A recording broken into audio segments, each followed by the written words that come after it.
I had a deep calling my entire life that I had been ignoring, a call to return to the wild. But there came a point when I could no longer ignore it. Nature truly has all the answers. So here we are now.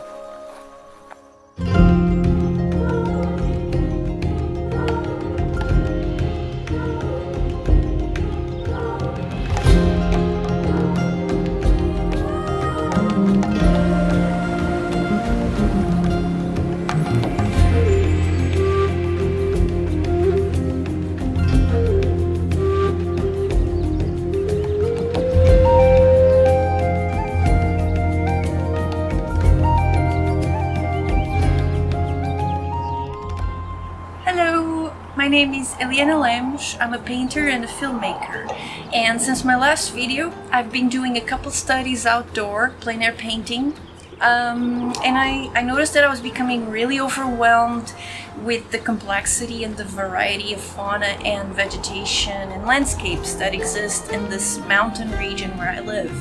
So I decided to just go back to the basics and focus on composition studies using gouache and just black and white.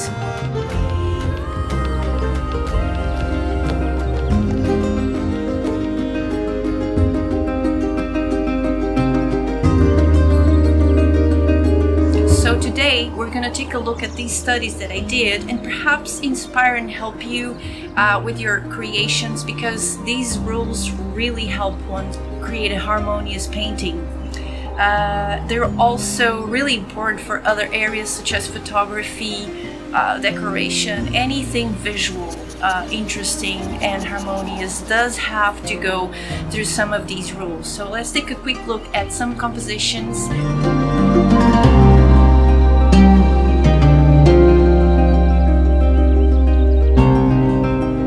So these are the composition stems. These four are basically the Steelyard balance composition.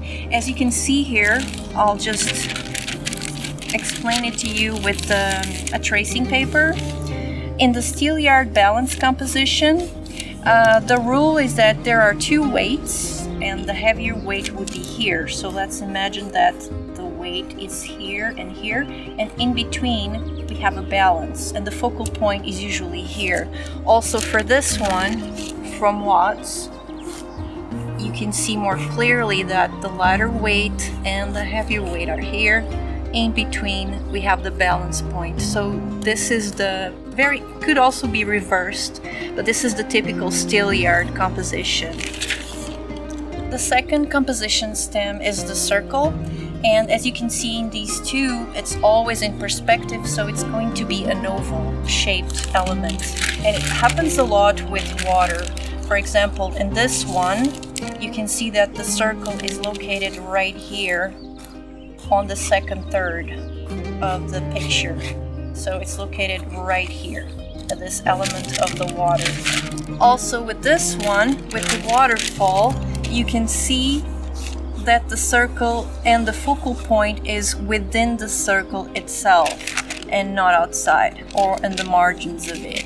The third compositional stem is the pyramid. As you can see, it's just a regular pyramid shaped object, very common here in the mountain area. So there is basically one triangle and the focal point is within the triangle, and if you use the bottom with the lower third, it also creates a focal point here at the bottom. And I didn't have a silhouette composition, I didn't mention it before, but it's always also a composition stem that you can use, very used in illustration and visual arts, and it's basically a darker element against the lighter background and can also be within the frame of the painting, or a wider element such as a tree, a person, anything at all, just creating a silhouette. Fourth compositional stem is the 3-point, where the focal point is not fixed in one area but allows the eye to go from shape to shape. For example, with this one, you will go from the house to the horse to a larger plane with the trees, and the eye keeps shifting and keeps it interested in a specific pattern of directional view. The fifth compositional stem is the S-curve, and the focal point is usually drawn to the S shape. It usually happens with trails and water banks, water pathways, and as you can see here, there is an S shape here with this water pathway, and there's also hybrids with diagonals. And remember, you never have just one rule, pyramid or S-curve alone. You always have a hybrid of two or more, depending on the complexity of the work you're creating. So the sixth compositional stem is the diagonal, and this one is very simple. As you can see, there's an accentuated diagonal across the painting coming from here and here. Also kind of a bit of an S-curve, but it's very, very light. It's not really there. So more of the diagonal. The next compositional stem is the tunnel here, and the focal point is usually drawn towards that pathway.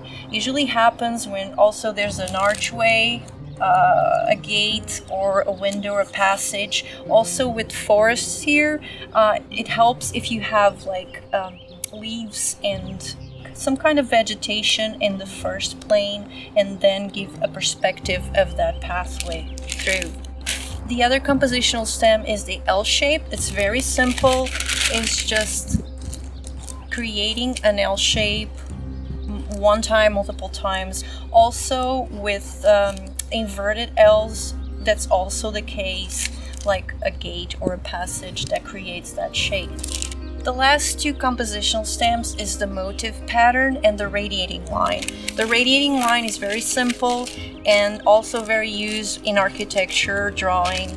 It's basically all lines radiating out of one single spot where the focal point is.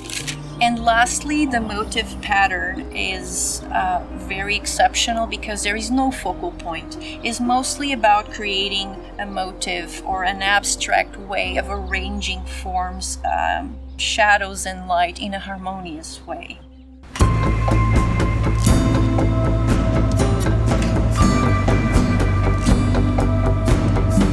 So I invite you now to join me in nature as we explore and try to find the perfect spot for our work and begin our new painting outdoors.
I began with a darker toned canvas as I wanted to experiment with a much richer and darker undertone.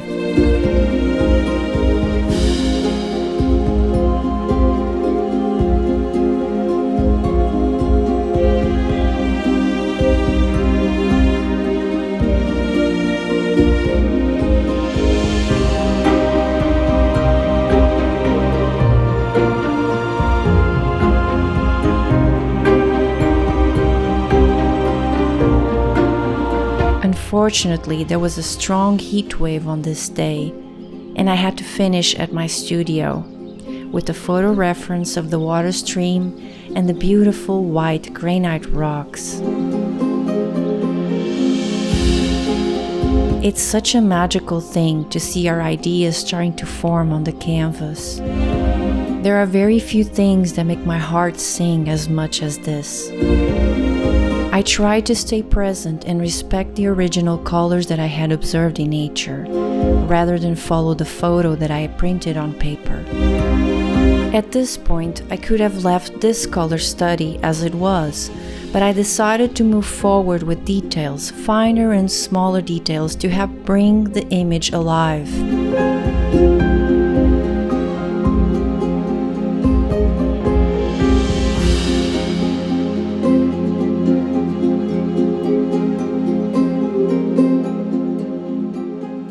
So I just need to finish the trees in this one and work the shadows a little bit more, but I wanted to talk about the rule that I used for this one. As you can clearly see, it's more of an S-curve kind of compositional rule, whereas the river is creating that shape of an S, ending with the big tail at the end. There's also some cross composition happening, which I didn't mention before, but it's basically when diagonal lines cross each other and create different patterns. So I'll be doing that with the shadows.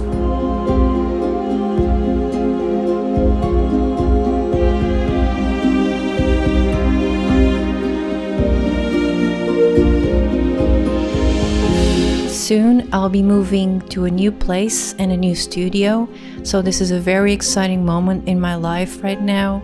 We have finally found our forever home, and I can't wait to share this journey with you.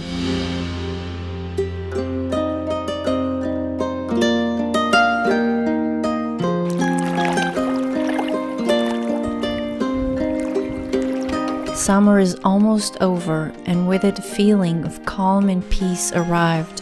There's a soothing wind that really touches my soul.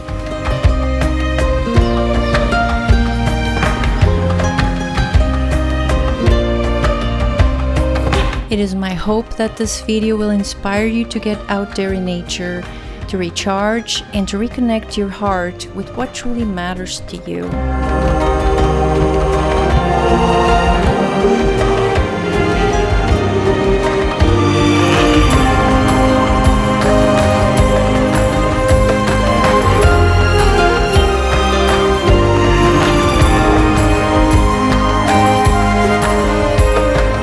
So thank you for watching, and I'll see you in the next video. Bye!